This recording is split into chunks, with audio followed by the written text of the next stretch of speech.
La docencia es pasión, la docencia es creatividad, la docencia es experiencia, la docencia es investigación. Ser docente es trascender. Hola, ¿qué tal? Recuerden que este video es una segunda parte. Es recomendable ver primero el video Elementos básicos del proyecto. Y ahora estamos el proyecto Elementos complementarios. Después de haber formulado su problema, su objetivo, su propósito, su hipótesis, su esquema de acopio, es que podemos pasar a elaborar los demás elementos para integrar el proyecto completo. A mí no me gusta que pasen directamente a elaborar todo el proyecto, que es muy complejo, para que después descubramos errores. Vamos haciendo los elementos básicos y ahora nos vamos a ocupar de los elementos complementarios. Seguimos trabajando dentro de la lógica de la investigación cuantitativa. La investigación cualitativa y la investigación tecnológica van a tener otros elementos en el proyecto. Quiero subrayarlo para que no propiciemos confusiones. Las tres perspectivas tienen procederes que cambian por matices y que es importante conocer. No lo vamos a ver ahora, pero ahora vamos a hablar de los elementos complementarios de un proyecto de investigación.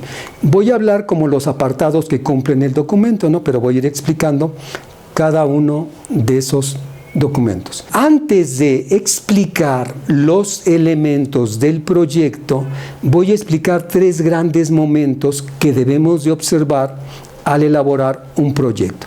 Es muy importante que distingamos nosotros tres grandes momentos: el prospecto, el proyecto y el proceso de investigación. Los tres corresponden al proceso de investigación. Un prospecto es cuando vamos a hablar de que el sujeto tiene una intención muy vaga, muy genérica de lo que quiere investigar. Es como un posible asunto a investigar. Para ir de un prospecto a un proyecto se tienen que afinar muchas cosas, se tienen que precisar. Lo recomendable es revisar estudios antecedentes. Lo mejor que puede hacer el sujeto es revisión minuciosa de 1, 2, 3, 4, 5, 6, 7 tesis sobre el mismo tema. Eso permitirá con gran facilidad ir de un prospecto a un proyecto, acotar. El proyecto es un plan detallado de qué voy a hacer, cómo lo voy a hacer, con qué lo voy a hacer. Y el proceso de investigación es empezar a capturar los datos. Desde mi perspectiva es necesario ir del prospecto al proyecto. El proyecto para afinar muy bien qué se quiere investigar, cómo, con qué, de qué manera, y después al proceso de investigación. Si alguien se quiere saltar la etapa del proyecto, va a ser desastroso porque va a hacer esfuerzos de investigación que no van a fructificar. Entonces, consideremos que ustedes, para plantear problema, objetivo, propósito, hipótesis y esquema de acopio, tenían un prospecto y termina con un proyecto apoyado mucho con la revisión de estudios antecedentes. Ahora vamos a poner los demás elementos para integrar de manera completa el proyecto. Vamos a ver ahora sí el proyecto en su totalidad.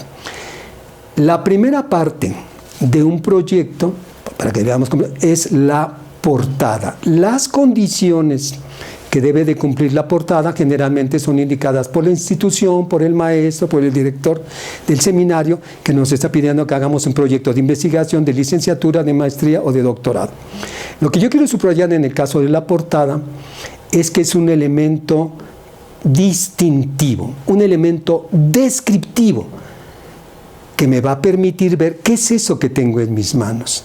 Si yo tengo un proyecto, debe decir un proyecto. Si es un marco teórico, si es un avance, si son los resultados de campo, debe describir con precisión desde la primera página qué hay ahí dentro. De repente nos entregan cosas con un título y no sabemos si es un proyecto, si es un marco teórico, si es el trabajo terminado. Entonces describan con precisión el título, pero indiquen si es el proyecto, el marco teórico. Es claro que hay que poner el nombre y de manera clave la fecha. Cuando se trabaja en licenciatura, más en maestría o en doctorado, el alumno hace un proyecto que se somete varias veces a revisión, una y otra vez. Y de repente el alumno no tuvo la precaución de anotar la fecha. ¿Qué es lo que pasa? que entonces cuando tiene 3 o 4 proyectos ya no recuerda y no puede identificar cuál es la última versión. Recuerden, un consejo, anotar siempre en la portada la fecha de elaboración, en este elemento eminentemente descriptivo. Después de la portada viene la introducción. La introducción es aquel escrito que va a motivar la lectura de todo el proyecto completo.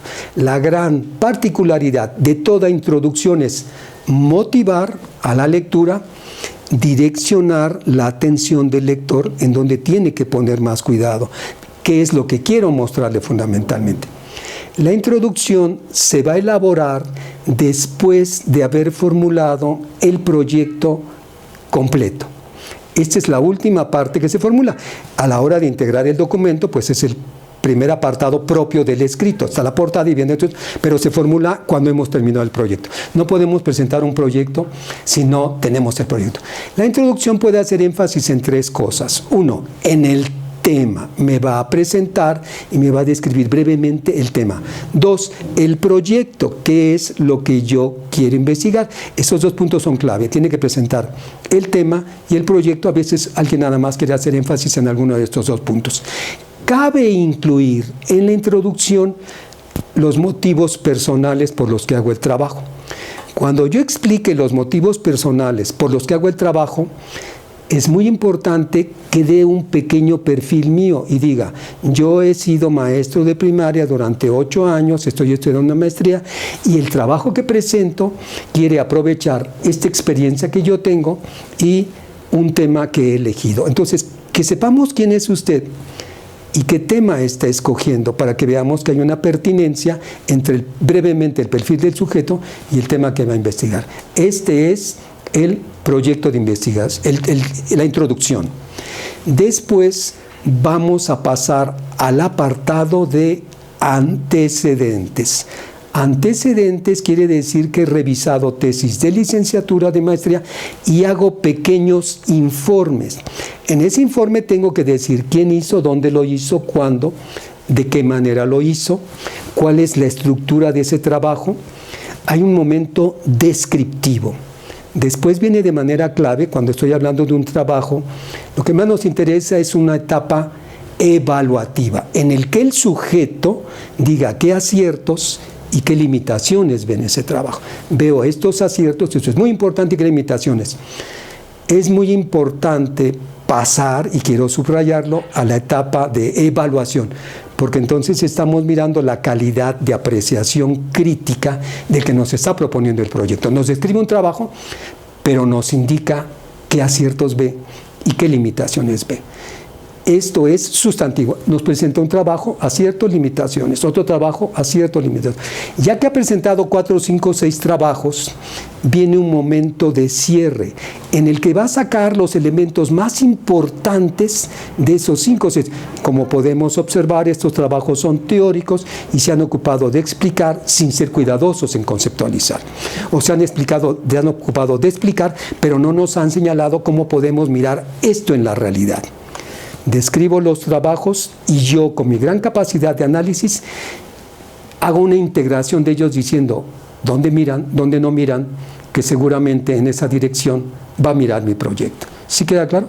Ese es el apartado de antecedentes. Muy importante. Debe ser lo más sintético. Si son 5 o 6 trabajos con unas 8 o 9 hojas, será muy importante. Este va a formar parte del proyecto y más adelante va a formar parte del primer capítulo de la tesis, si deciden poner un capítulo sobre estudios antecedentes que justifique por qué plantean el de ustedes.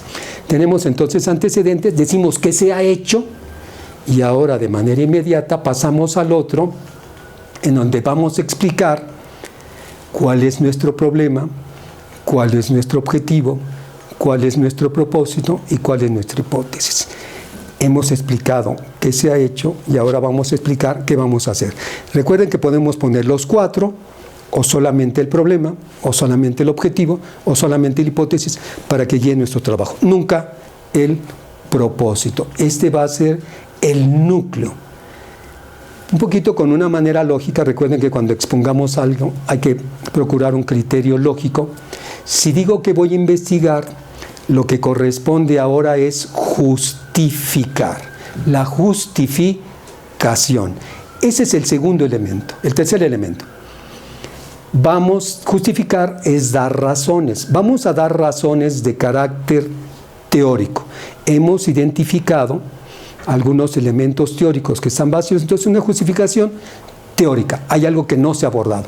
No se han explicado conceptos, no se han vinculado estos dos conceptos, no se ha hecho un estudio comparativo, no se ha logrado explicaciones o no se ha logrado integrar cierta información. Podemos dar una justificación teórica, una justificación práctica. Hay algo que está ocurriendo en la realidad y no obtenemos los resultados que deseamos. Entonces demos razones. Esto está costando mucho, tenemos muchos alumnos reprobados, no estamos logrando los resultados que esperamos. Eso justifica la realización de mi investigación. Y una justificación de carácter social.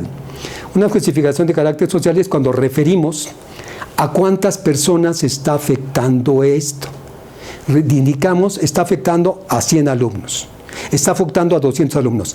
Entre más sea el número de afectados, tenemos más razones para justificar nuestro proyecto. Expliquemos aquí la justificación. La justificación no viene de nuestra cabeza, no es lo que se nos ocurre. Tenemos que buscar información, datos del INEGI, datos estadísticos, datos de la escuela, datos de la empresa y mostrar datos que tienen un sustento de por qué estamos haciendo o proponiendo esa investigación. Muy bien. ¿Qué vamos a hacer? ¿Por qué lo vamos a hacer? Y pasamos a una etapa muy importante, el procedimiento. Hemos planteado qué queremos saber, ahora tenemos que deliberar cómo vamos a hacer para dar respuesta a esa pregunta de investigación. Deliberar cómo vamos a hacer para someter a prueba la hipótesis. Deliberar cómo vamos a hacer para lograr el objetivo de investigación. Esto va a estar enmarcado por grandes pasos. Lo vamos a llamar método. Cuando son grandes pasos genéricos, vamos a plantear el problema, vamos a hacer una revisión teórica, vamos a elaborar un escrito con lo teórico, vamos a diseñar un instrumento, vamos a aplicar el instrumento. Este es un método. Hay el método científico, es una propuesta genérica, no vamos a transcribir el método científico y seguir los pasos del método científico. A partir de estudiar una o dos propuestas del método científico, deliberamos cuáles serán los pasos pertinentes que corresponden a mi problema, a mi objetivo o mi hipótesis, y ponemos esos grandes pasos. Entonces los grandes pasos será el método. Hay pequeñas etapas que tenemos que cubrir, como observar, como registrar datos en fichas, como evaluar, como medir. Eso se va a hacer con técnicas. Métodos son pasos generales y técnicas son pasos específicos que nos dicen cómo hacer bien una cosa. En el procedimiento tenemos que integrar método y pasos muy particulares respecto de cómo vamos a hacer las cosas. Grandes métodos que habrá que revisar, no ahora en este momento, son inductivo, deductivo, analítico, sintético y comparativo. Podemos escoger alguno de estos. Grandes técnicas son para observar, para medir, para experimentar, para evaluar, para encuestar o para entrevistar. Son capturas de datos de carácter empírico. Deliberen cuáles son las pertinentes a su pregunta de investigación.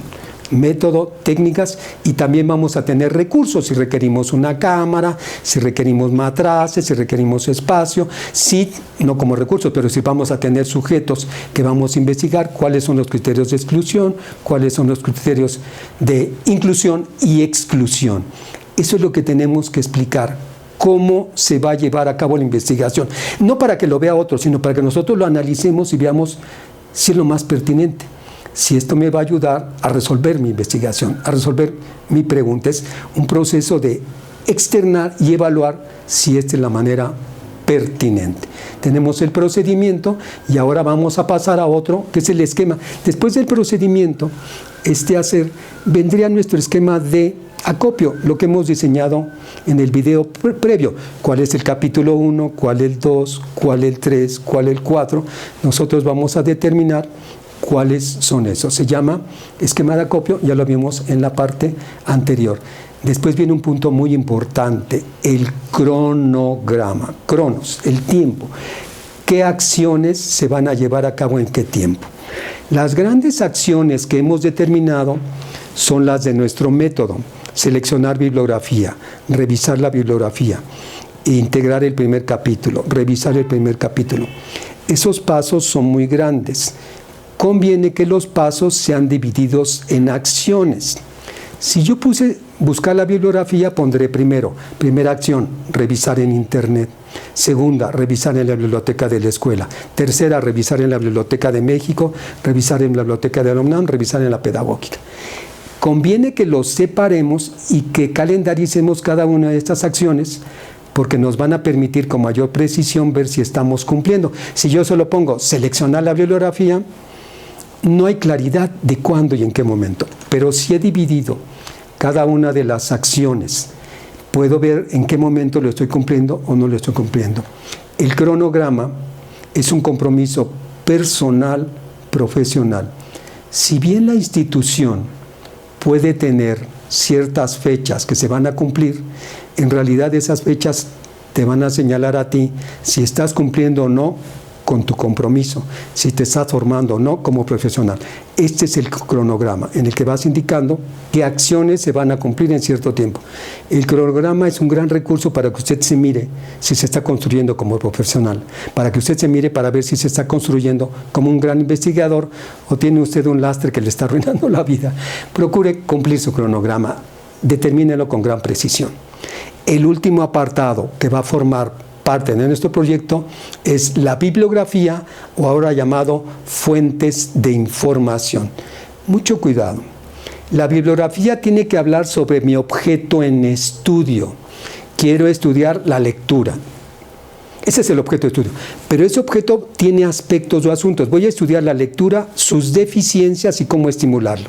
Entonces, yo puedo buscar tesis sobre lectura, o tesis sobre deficiencia, o libros sobre cómo eficientarlo. No voy a buscar algo que hable de manera completa sobre mi título o sobre mi problema de investigación.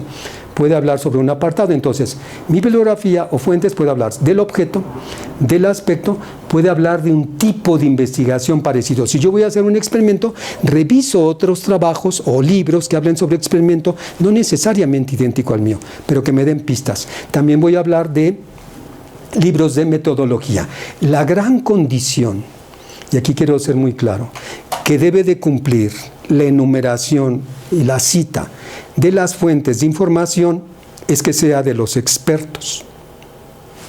En la bibliografía fundamentalmente tienen que aparecer sobre el objeto, sobre el aspecto, sobre metodología, sobre el asunto que quiero investigar, que han escrito los expertos. Lamentablemente hoy tenemos un criterio realmente vergonzoso, que quiero especificar. Es vergonzoso y es equívoco. Nada de que la bibliografía es de 5 años a la fecha. Grave error. Imagínense si nosotros solo revisáramos la bibliografía de 5 años a la fecha.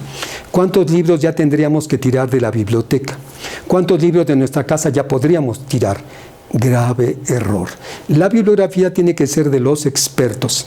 Ese criterio de 5 años a la fecha se usa solamente cuando ustedes van a hacer un artículo, y no quiere decir que su bibliografía sea de 5 años a la fecha. Si tú vas a hacer un artículo y tiene que ser original, tienes que haber revisado la mayoría de los artículos de 5 años a la fecha para que no repitas algo.